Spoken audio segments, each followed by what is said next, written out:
Okay, so thank you, Aaron. So there are multiple molecules in early stages of development for the treatment of dyslipidemia.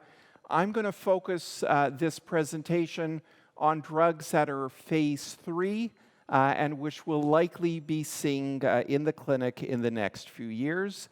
My disclosures have not changed. So I'll be talking about inclisiran and bempedoic acid, which both, of course, lower LDL, fish oils, which we don't quite know how they work, as well as pemafibrate. So next, let's move on to fish oils. So Vascepa has been approved in the US for triglyceride lowering. It will have an FDA hearing in the next month with regards to potential cardiovascular indication. Now, this, of course, is an interesting story. We have multiple trials over many years showing that fish oils, generally given in the dose of 1 gram per day, did not result in cardiovascular benefit. There was a Japanese study published about 10 years ago called GELIS, which used a pure EPA preparation in Japanese hypercholesterolemic patients and overall showed a significant 19% relative risk reduction with similar risk reductions in the primary and secondary prevention cohorts. This study has largely been ignored, in part because people complained that it had a probe design, so it was open-label drug with blinded adjudicated endpoints. But let me remind you that the 4S trial also used a probe design, and obviously this study has had more effect on clinical practice than many others. So the REDUCE-IT trial was presented at the AHA a year ago and published simultaneously. Took 8,000 patients with either established CVD or diabetes plus 1 additional risk factor, had fasting triglyceride levels between 135 and 500, and an LDL between 40 and 100 on stable statin therapy plus minus ezetimibe.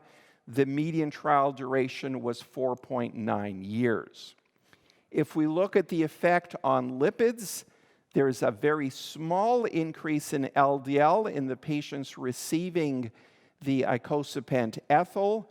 There is a larger increase in LDL in the patients receiving placebo. And if we look at CRP, small reduction in the patients receiving the IPE versus an increase in the placebo-treated patients.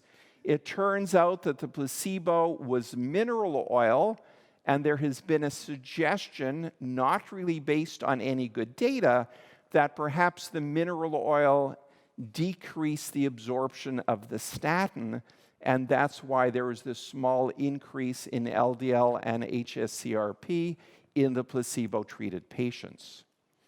The primary endpoint reduced by 25% with an absolute risk reduction of 4.8%, giving an NNT of 21 over the 5 years, highly statistically significant. This was a MACE plus endpoint. If we look at their key secondary endpoint, which was MACE, virtually identical, 26% risk reduction and a 3.6% absolute risk reduction. Here you see the various other endpoints that were looked at in their hierarchy, and very consistent, about 25 to 30% relative risk reduction in all of these cardiovascular endpoints, including cardiovascular mortality reduced by 20%, total mortality reduced by 13%, which did not reach statistical significance. So let's look at subgroups. And again, this is a slide that you can't see, but if we just focus on key subgroups, similar benefit in the secondary and primary prevention cohorts, similar risk reduction whether people had diabetes or not, whether they had baseline triglycerides above or below 200, whether they had baseline triglycerides above or below 150. In terms of safety, there was a small increase in bleeding disorders, but no fatal bleeding events and no difference in adjudicated hemorrhagic stroke. There was a decrease in diarrhea, an increase in constipation, but again, that may be related to the fact that the placebo-treated patients were receiving mineral oil. There was, however, a small increase in atrial fibrillation. So overall, IPE 4 grams per day reduced events by 25%. Overall, quite safe, apart from this small but significant increase in atrial fib and a non-statistically significant increase in serious bleeding. There are a few subsequent analyses. One, rather than looking at baseline triglycerides, looked at achieved triglycerides, and there was similar benefit whether the achieved triglycerides were below or above 150. Another analysis, again coming back to baseline triglycerides, and even those people who snuck into the study with baseline triglycerides of 81 to 190 still showed relatively similar risk reductions. So in terms of how does the drug work, we do not have any good, simple explanation. In this slide put together by Preston Mason, who's done a lot of work on the molecular biology associated with this, here one sees the effect of statins having effects on multiple points along the cardiovascular continuum to reduce CV events.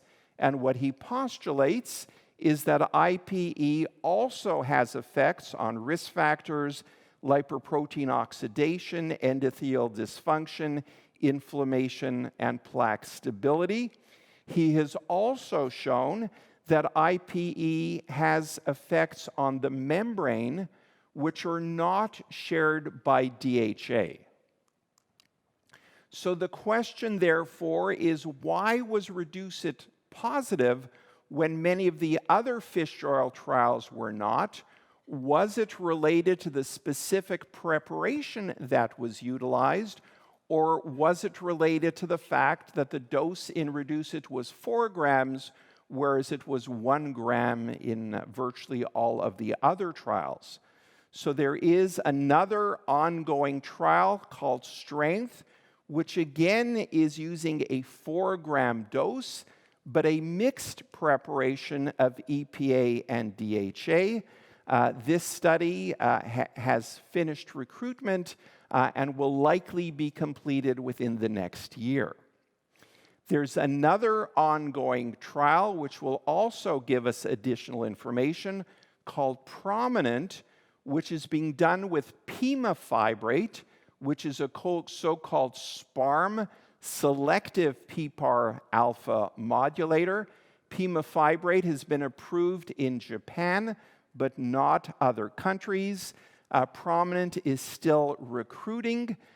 We'll be looking for 10,000 patients with diabetes plus either CVD or increased CV risk. So in conclusion, despite intensive LDL lowering, significant residual risk of CV events remain in our high-risk CV patients, leading to interest in new lipid-lowering drugs. Inclisiran is a small inhibitory RNA that achieves durable and potent LDL cholesterol reduction with only twice-yearly injection, with long-term safety awaiting the results of the cardiovascular outcome trial. Bempedoic acid is an ATP citrate lyase inhibitor that lowers LDL by about 20 to 25% and appears to have fewer muscle symptoms than statins. Icosapentol ethyl, 4 grams daily, reduced CV events by 25%, and the ongoing strength study and prominence studies will provide further insights into the mechanisms of benefit. Thank you.